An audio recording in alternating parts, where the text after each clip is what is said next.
It is a great pleasure and honor to be giving this paper, My Brief History. And I really want to express my appreciation to Arnold and Mark and the whole team here at Trinity Western for putting on such a wonderful conference. This really is a culmination of a 3-year project that has brought, I think, the CSCA to a level of engagement and involvement with a wide spectrum of persons in the academic realm, but also reaching out to students through the scholarships. The range and diversity of the program itself, as you see, is a testament really to the vibrancy of engaged Christian scholarship at all areas of science. And I think that speaks well in terms of the future of the CSCA itself. But you might wonder, if you look at the abstract, how I'm going to deliver on what I promised in that abstract in a brief 30 minutes. And the reality is I'm not. It would be better to look at my abstract in the program really as a prospectus for a series of blogs and then articles that I'm committing to write over the coming year, and which in turn would turn into a book. I have most of the primary sources for the history of the CSCA right at my fingertips, and it really would be remiss on my part not to complete that in the form of a history of a very important, really chapter and episode in the faith-science dialogue in Canada, particularly and then more generally, globally. But I would like to preface my remarks or begin by going back, referring to a text from Zechariah 4:10, and I'll quote, "For who has despised the day of small things?" We're talking a bit about that. "For they shall rejoice and shall see the plummet in the hand of Zerubbabel with those eyes of the Lord which run to and fro through the whole earth." And here, Zechariah was speaking about the rebuilding of the temple. And this notion of despising the day of small things I've often applied to the CSCA and ASA and our ventures as Christians in the world of scholarship. Zerubbabel had finished his task, but it was just really a new beginning. And he did not the rebuilding of the temple really was just a small beginning, and he was being mocked by those around him. And it is the case, I think, that Zerubbabel undertook that task in the vision and faith that God had called him to it and would indeed see that through to fruition. And it is the case that each of us has a task in our generation to fulfill, and we must do that in the confidence that God will see it through to completion, and that the full purpose and meaning of what we do is in terms of God's plans and purposes. Carrying on that commentary on Zechariah, it really is Christ alone who is the Alpha, the Omega, the beginning, the end, the one who really is the foundation stone for all that will be lasting and meaningful. And Mike's there.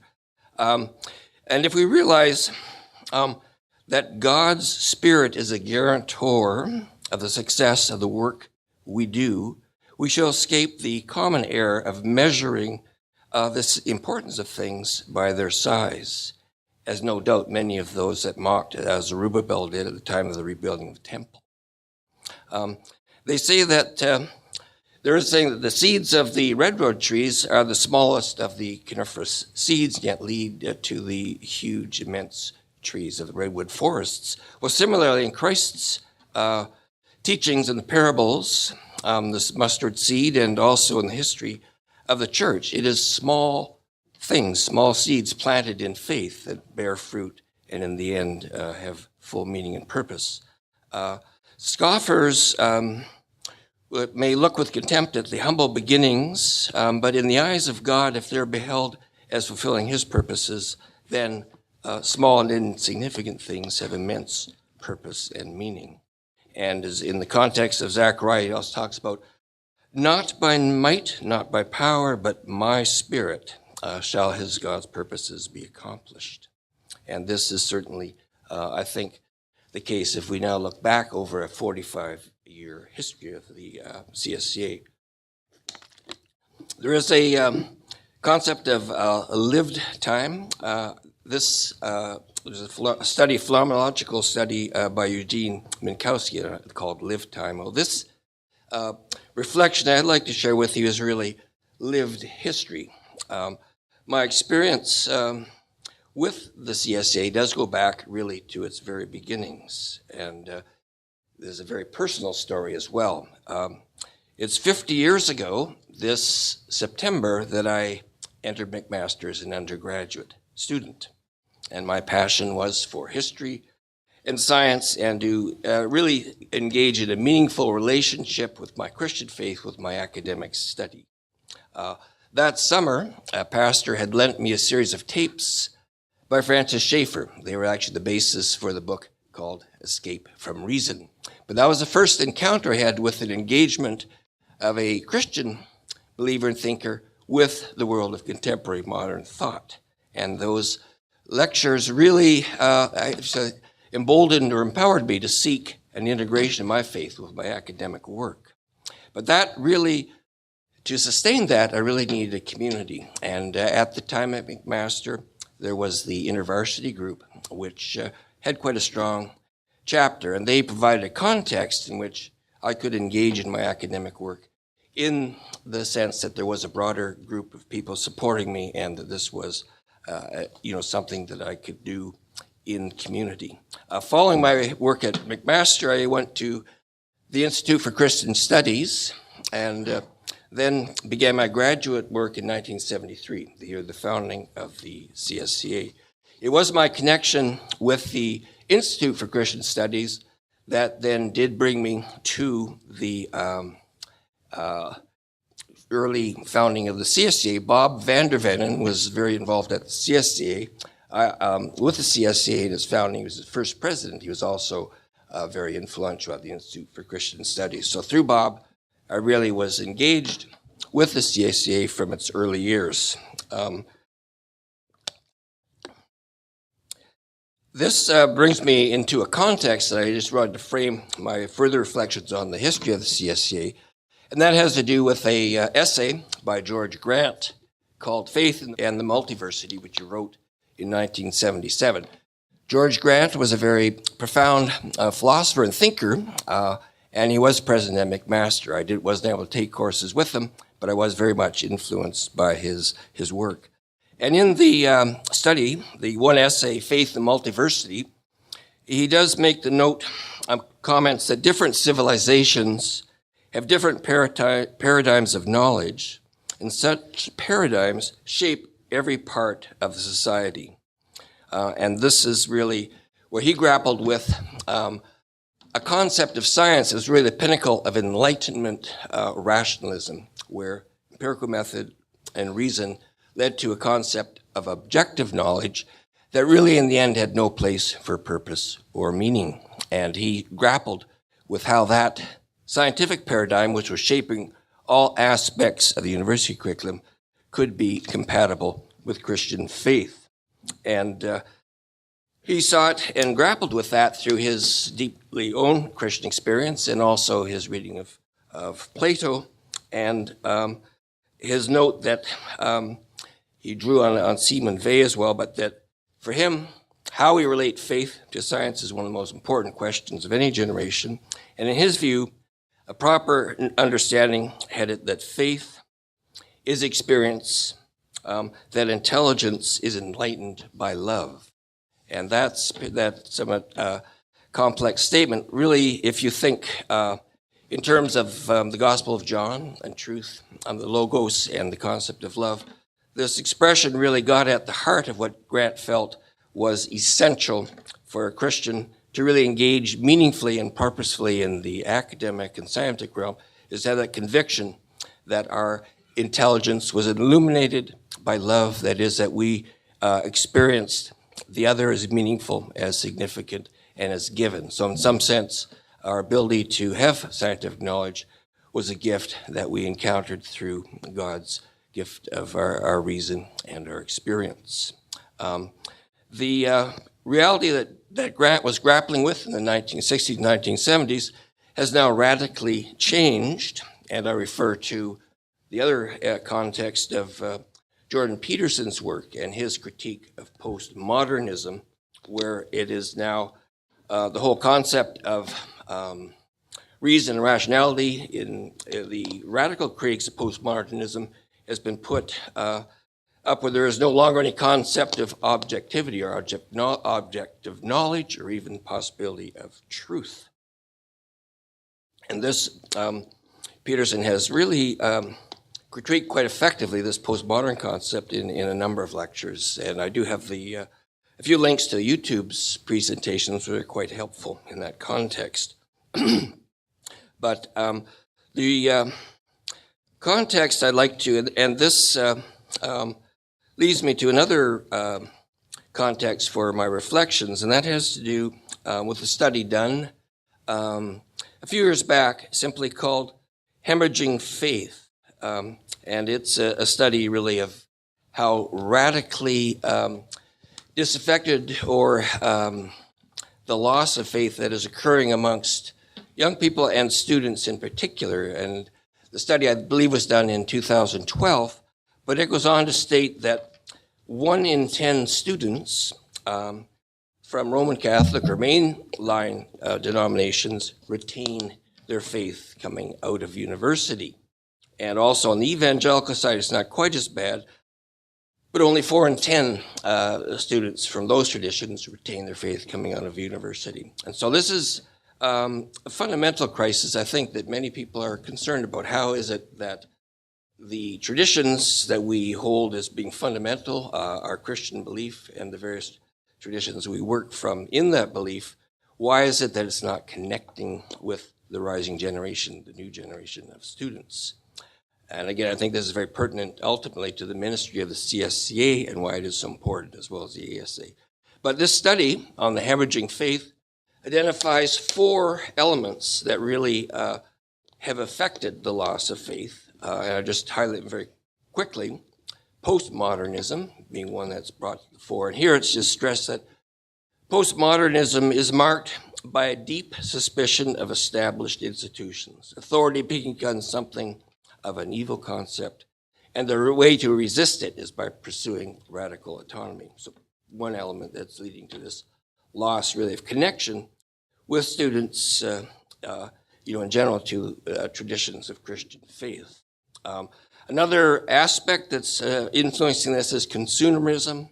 Again, excessive advertising and marketing creates a sense that, a mindset that really we're here to satisfy particular needs as consumers. There's not an underlying sense of deeper commitment and obligation that might tie one to a very strong Christian tradition. Another aspect of the loss of faith has to do with the digital information age. Students today are exposed to information and ideas from all sorts of sources that before were not really even possible. This feeds into values pluralism and their confidence in the whole concept of truth, of unique claims of, say, of Christianity, as being questionable. And the one source of trusted information in this context is peers, as friends. And that seems to be where testing and finding out the truth of certain matters is still viable. The other aspect of loss of faith, particularly in students at the university, has to do with their unique circumstances under which students find themselves cut off from family, from traditions, and in situations that include experimenting with all sorts of different lifestyle alternatives and creating, again, a certain tension and loss of faith. Now, against that backdrop, postmodernism, consumerism, digital information, and then the whole unique kind of life circumstances of coming to university, there are 4 elements this study identifies as being keys to maintaining, building, and encouraging faith. And I think here, where it does come into and touch on the importance of some key aspects of the CSCA's ministry. first influence for really retaining a vibrant faith in the academic university setting is a parental influence. I will elaborate on that too much, except to say I think the CSCA, ASA, and other ministries to students in university really need to reach back and engage those students in the high school setting and prepare them for what they will experience at university. Another aspect is experience of God. Many students want tangible experience of God, and that comes through a sense that really, if God is real, then God needs to respond to their needs. And if those needs aren't met in the way that they expect, then there's often a loss of faith encountered there. More to that. But another aspect that really retains and helps sustain faith within the university context is community. Paradoxically, in the pursuit of radical autonomy, students long for community where they feel they have a place, where they can be part of a dynamic movement rather than a stagnant institution. And this, again, I think ties into some things we're trying to do around developing local chapters. A community that really sustains faith has to include facilitating growth in their relation to Christ, helps others in times of hardship, equips them to function with their talents and skills, and also makes a difference in the community. Another key aspect is the beliefs, core beliefs, and that really has to do with really creating an environment in which intellectual inquiry is encouraged, and there's ability to ask tough questions and have honest answers that we don't know, or we have a kind of dialogue like we have tonight, but just that their Christian faith does not feel threatened by science or the issue, but it does feel the need to treat the person with integrity and trust indeed that God, is at work in their lives.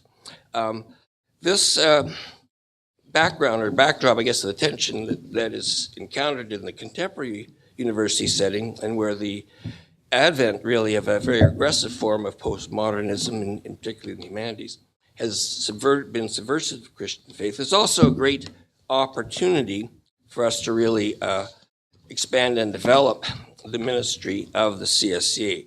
And the CSCA in this regard, and this is where I'll do very quick overview, and this is really where my abstract touched on, is that it is it's extremely, it's often a very small organization, but uniquely influential beyond its numbers. And there's a couple of key aspects to the history of the CSCA that intersect with key initiatives from the Templeton Foundation, and then also key developments within the ASA and the development of the executive and the interrelationship of the CSA with the ASA, and then also the various presidents and leaders of those organizations. Just one point, and I think I'm going to run short of time very quickly, but the original period I talk about of the CSCA in its first 10 years, it was really considered just a section of the ASA. So Ontario was considered a local chapter of the ASA, and that was it.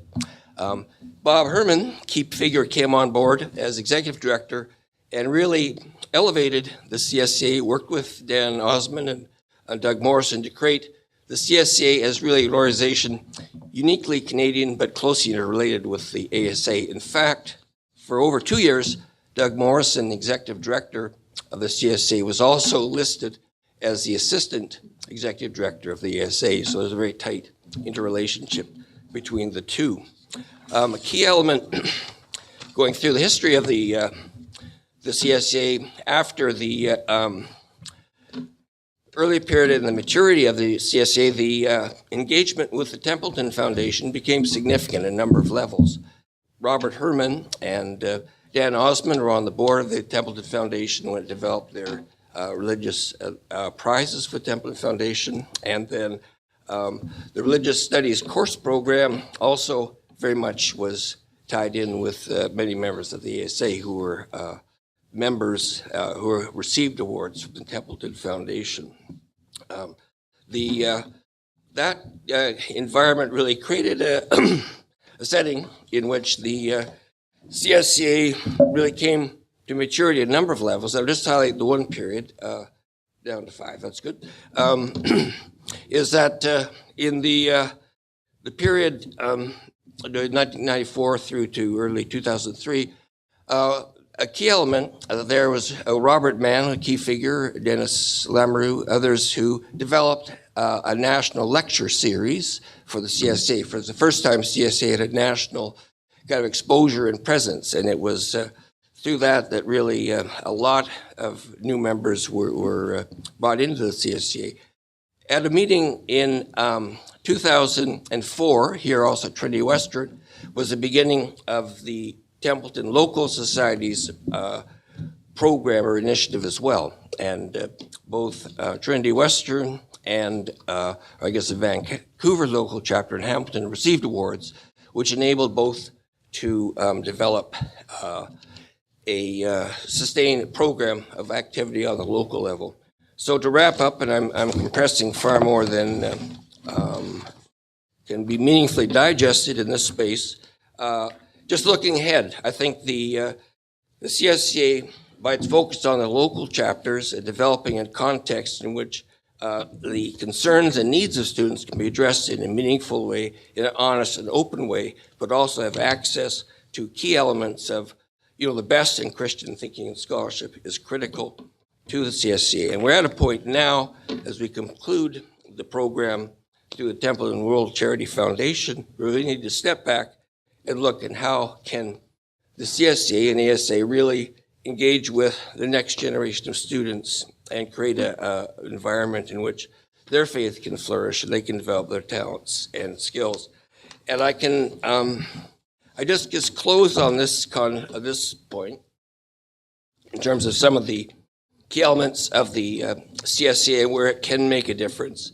And it is really aspirational or a visionary aspect of the CSCA. Again, to say it's, although numerically very small, the vision is big. The vision is rooted in a confidence in God's purpose and plan that goes beyond any of our particular means or ability to deliver. But in the first place, now there are 6 key elements that I'll conclude with in terms of where the CSA really can reinvest and plant seeds that will indeed grow and bear fruit, is that the CSCA is proactive. It brings Christian faith to the great issues of major universities and research centers, and it brings these issues in to challenge and stretch our faith. Secondly, the CSCA nurtures Christian students and engages Christian faculty in collaborative fellowship, key element again of much of the local chapters. Thirdly, the CSCA respects the intellectual gifts of students and faculty who inhabit our universities and encourages them to develop their academic research gifts as part of their Christian vocation and scholarship. So science scholarship is a Christian vocation that needs to be encouraged and supported by all means possible. The CSA is also relevant and takes on the big conversations of the day, and we've seen that in many of our lecture series, and engages in those issues at the time that they are becoming prominent in the world scene. And I think also in this context, backdrop, that of the Canadian setting, the impact of Jordan Peterson's writings, is the existentialist and not in any way specifically Christian, but has opened up the big questions about purpose, meaning, God, and the authority of Scripture. That really is a huge opportunity for us to re-engage with the next generation and have a significant impact. Finally, the number 5 of the 6 points is CSA listens as well as speaks. We seek to carry on respectful conversation with Christians and non-Christians alike on important and controversial topics. Again, a key element of many of the local initiatives and talks that are given on campus. And then finally, the CSA celebrates intellectual community, the common cause of faculty and students in research and scholarships. And this brings Christian into cooperation with non-Christians as well as Christian believers under a concept of a pursuit of truth and finding deepest meaning in terms of our own personal vocation, work, and our responsibility to our generation, to our environment, to our community. So these 6 attributes of CSA, which are aspirational but really key to the vision and the ministry going forward, really are the core element to our planning going forward. So indeed, in this context, let us not despise the day of small things, but as with the mustard seed, let us plant those seeds of faith, water them through the community, through the convictions, through the research and scholarship, through the faith and prayers of our community, so that we may indeed see these seeds bear fruit into the next generation, and that we may indeed rise up a whole new generation of leaders in the CSCA that will carry the work forward, and indeed we will see God's blessing in all we do. So apologies, that's a very rapid talk covering various high points perhaps of the CSA, but an underlying point really is that the interdependence interaction of CSA executive with ASA and various Templeton initiatives has created unique periods of influence in the CSA that have really put us in the position where we are now, that we can hold a conference like this and plan forward to really engage and develop our influence for the coming generation of students. I'll leave it at that. Thank you, I guess, if you want some questions, but it's been a great privilege to be involved with the group, and thank you for that. Thanks very much for that, Don. That was very enlightening. I'd like to get a copy of some of the notes, if I might. Sure. But, I wondered if you have seen any progress on either side of the border towards bringing in something besides the exclusivity of evolution as the cause of life being taught in our school system. Do you see some of the states, I think, are trying to bring in some alternatives? Yeah. Do you see much movement in that area? I can't speak from any immediate direct experience. I know that the ASA back in the late 80s, early 90s had Teaching Evolution in a Climate of Controversy, which did attempt to provide a framework to widen the discussion and keep open a variety of perspectives and not have it closed down by a kind of a narrow naturalistic view of science and origins. But I think that's still very much an open matter. I think the level of discussion and debate has shifted. There are a lot of newest insights, and I think the CSCA and ASA have remained open to encouraging that diversity of opinion and trying to resist any narrow or reductionistic views of science that would preclude a deeper understanding of our meaning and purpose of life. Thank you very much, Don, for that once again.